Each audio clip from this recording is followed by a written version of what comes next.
Fala pessoal, é com grande satisfação que eu compartilho, antes do tema, a notícia de que esse vídeo de hoje, ele representa um vídeo importante para nós, que ele é o vídeo de número 200. Chegamos a 200 conteúdos postados no nosso canal e é com grande satisfação que eu compartilho essa notícia com vocês. Queria agradecer a cada um que nos acompanhou, que nos acompanha, a todos os nossos queridos seguidores. Meu muito obrigado. E como agradecimento e comemoração a esse vídeo de número 200, o tema que a gente escolheu hoje foi um tema a dedo, um tema muito importante, de interesse de muitas pessoas, com certeza vai ser útil para muita gente, que é sobre aposentadoria especial, tá? Voltado aí aos procedimentos que o segurado deve se atentar para pedir esse benefício. Ok? Nós temos outros vídeos correlacionados a isso no canal, mas nunca falamos especificamente sobre os procedimentos para se requerer a aposentadoria especial. Notadamente aí com relação à documentação que deve instruir o pedido administrativo e também, eventualmente, a ação judicial. E para quem não me conhece, eu sou Marco Oliveira, da OC Advogados, advogado especialista em Previdência Social, benefícios do INSS. Eu convido você a nos seguir no nosso canal. Como a gente disse no início, atingimos a marca de 200 vídeos, porque nós postamos muito conteúdo semanalmente. O canal é um canal novo, mas que a gente traz, em média, 3 conteúdos de vídeos por semana, além de textos, tá, pessoal? Então, se você não é inscrito, se inscreva no nosso canal, ative o sininho de notificação, que você receberá em primeira mão todo o material que a gente for postando ao longo dos dias. Eu também te convido a conhecer o nosso site, porque lá você pode tirar mais dúvidas a respeito desse tema, porque nós temos outros materiais publicados no site, além de outros vídeos também, digitando www.ocadvogados.com.br.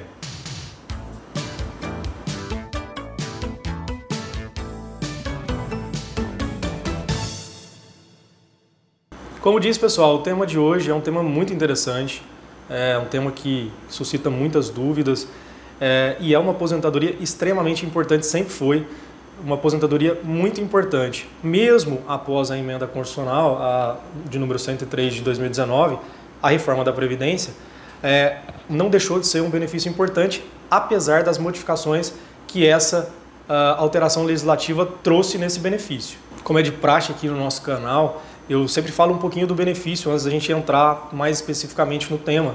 E esse benefício é um benefício devido ao trabalhador que se sujeitou durante o exercício da atividade profissional a um contato a agentes nocivos à sua saúde ou à sua integridade física. E por que ela chama aposentadoria especial? Porque ela sempre teve como norte, esse benefício sempre teve como o grande objetivo tirar esse trabalhador do mercado de trabalho de forma mais precoce, justamente porque ele está em contato direto com essas substâncias que causam prejuízos à sua saúde. Então, se ele permanecer por muito tempo nessa condição, naturalmente ele vai vir a adoecer. Então é um benefício que traz uma proteção ao trabalhador para que ele possa parar mais cedo de trabalhar. Antes da reforma da Previdência, pessoal, o que acontecia? Não tinha idade mínima, tá? Então bastava comprovar um tempo mínimo de contribuição frente a essa atividade que estava sujeita a esses agentes nocivos, e que esse tempo havia uma variação de acordo com a atividade desenvolvida. Quanto mais agressiva para o trabalhador, menos tempo ela exigia. A grande parte das atividades exigiam 25 anos de contribuição frente a esses agentes, outra parte 20 e uma pequena parte de atividades o trabalhador precisaria comprovar uma exposição mínima de 15 anos. Essa parte, após a reforma da Previdência, não se alterou, ou seja, ainda hoje continua sendo exigido a comprovação de uma exposição mínima de 25 anos, 20 anos e 15, sem alterações quanto a isso. Porém, a grande modificação, uma das grandes modificações trazidas pela reforma, foi a inserção de uma idade mínima. Para aquelas atividades que exigem 25 anos de exposição a esses agentes nocivos, exige-se também, concomitantemente, a comprovação de 60 anos de idade. Para aquelas que exigem a exposição de 20 anos de trabalho frente a esses agentes nocivos, a idade é um pouco menor, 58 anos. E para aquelas que exigem 15, nós temos uma idade de 55. Sempre que eu faço essa observação, eu não posso deixar de também trazer uma crítica a essa alteração trazida pela reforma, porque a inserção dessa idade obriga o trabalhador a continuar no mercado de trabalho, mesmo que ele tenha atingido os tempos mínimos que nós citamos, quais sejam 25, 20 e 15. Se a aposentadoria especial tem justamente o condão de tirar o trabalhador precocemente do trabalho, o fato de inserir uma atividade faz com que essa prerrogativa que ele antes tinha simplesmente se desaparecesse, obrigando assim o trabalhador a permanecer frente às atividades de cunho prejudicial, independentemente do tempo de exposição, uma vez que o tempo de exposição tão somente ele é insuficiente agora a dar direito a essa aposentadoria. Precisa concomitantemente comprovar a idade mínima, como eu falei, 60 anos de idade, 25 anos de exposição, 58 anos de idade, 20 anos de exposição, 55 anos de idade e 15 anos de exposição. E a grande sacada do vídeo de hoje é a gente falar um pouquinho dos procedimentos que o segurado deve se atentar nesse pedido. E é justamente sobre isso que a gente vai começar a falar agora. Olha só, primeiramente, pessoal, o segurado ele não pode ir para a justiça diretamente. Ele tem que passar pelo INSS, mesmo que eventualmente ele tenha certeza ou uma grande convicção aí de que o benefício vai ser indeferido nessa esfera. Ele precisa necessariamente passar, porque o STF já decidiu que se não passar pelo INSS primeiramente, via de regra, ele não vai comprovar o interesse processual numa eventual futuração. É muito importante o segurado se atentar à parte documental que vai instruir, primeiramente, o processo administrativo. Por quê? O processo administrativo, pessoal, vai ser a base de um eventual processo judicial, caso o benefício seja negado pelo INSS e o segurado entenda que ele tinha aquele direito que não foi reconhecido. E o que esse segurado precisa se atentar nesse momento, pessoal, com relação a essa documentação? Olha só, para as atividades exercidas até o ano de 1995, a carteira de trabalho, ela, via de regra, é suficiente a comprovar o exercício dessa atividade especial, porque lá vigoravam decretos que possibilitavam o reconhecimento da atividade especial por enquadramento profissional. O que seria isso? O decreto traz atividades que ele considera especial. Então, se a carteira retrata essa atividade, já é suficiente. De plano, vai ser reconhecido sem maiores problemas. Agora, após 1995, mudou, tá? Nós tivemos uma lei que trouxe uma alteração bastante significativa nesse assunto, exigindo, a partir de então, a apresentação de laudos técnicos que comprovassem essa atividade especial. E esses laudos técnicos, via de regra, é o PPP e o LTCAT. Acontece, pessoal, que o segurado precisa diligenciar frente às empresas que ele trabalhou para conseguir essa documentação. Só que nem sempre essas empresas fornecem essa documentação, apesar de que elas têm essa obrigação. Tá? Outras fornecem a documentação de forma parcial, ou seja, fornecem o PPP, por exemplo, e não fornecem o LTCAT. E é muito importante que os dois estejam juntos, porque um pode, de repente, aclarar uma eventual inconsistência do outro. E temos também uma terceira situação que o empregador, a empresa, fornece corretamente, tanto o PPP quanto o LTCAT, só que esse PPP e esse LTCAT, eles não retratam a realidade das atividades que aquele segurado exerceu. Tanto com relação à descrição das atividades, tá? Podem ser omissos ou divergentes, quanto com relação aos agentes nocivos a que aquele trabalhador estava exposto, deixando de inseri-los corretamente ou lançando a informação de que, apesar deles existirem, havia EPI fornecido pela empresa que era eficaz e neutralizava os efeitos daqueles agentes na saúde do trabalhador. Então, pessoal, perceba que nessa situação o trabalhador ele está à frente de um documento que, na visão dele, ao menos na opinião dele, contém vícios, seja de omissão, seja de divergência das informações lançadas no PPP com relação à descrição das atividades, agentes nocivos, seja com relação à informação da existência de EPI eficaz, tá? Então, de repente, por exemplo, esse segurado não recebia EPI e lá está falando que era fornecido EPI eficaz. Também frente à situação em que a empresa não fornece a documentação, mesmo que, como eu disse, ela tenha essa obrigação. E na terceira hipótese também, que nós citamos anteriormente, quando ela fornece um documento e não fornece o outro. E aí, o que fazer? Esse segurado deve formalizar o requerimento administrativo daquele jeito mesmo e solicitar a aposentadoria especial? Porque a obrigação era, de repente, da empresa. O que ele faz?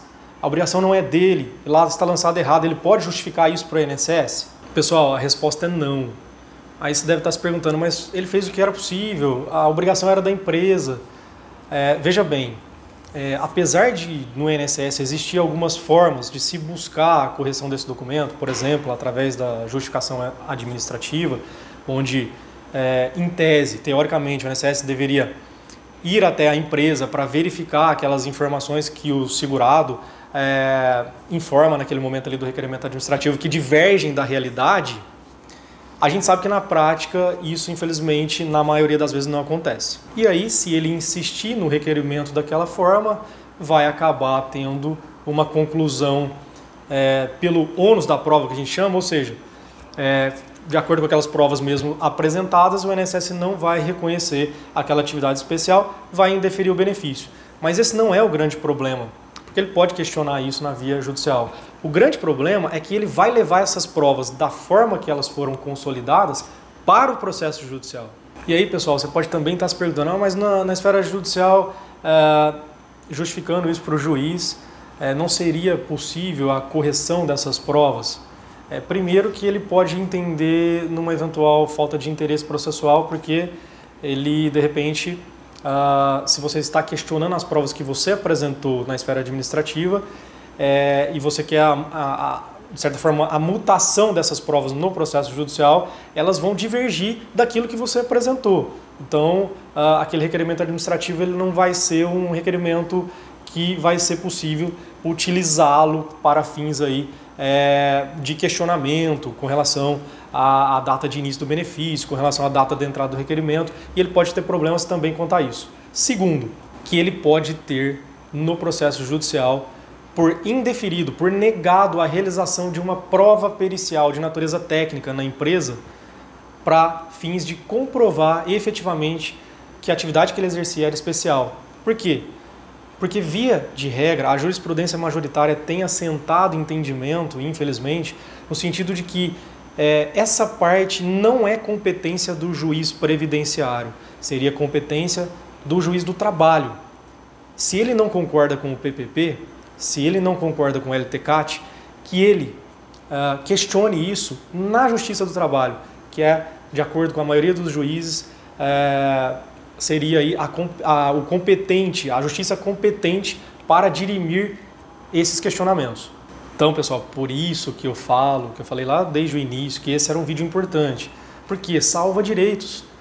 Se o segurado se atentar aos corretos procedimentos, ele pode resguardar o seu direito.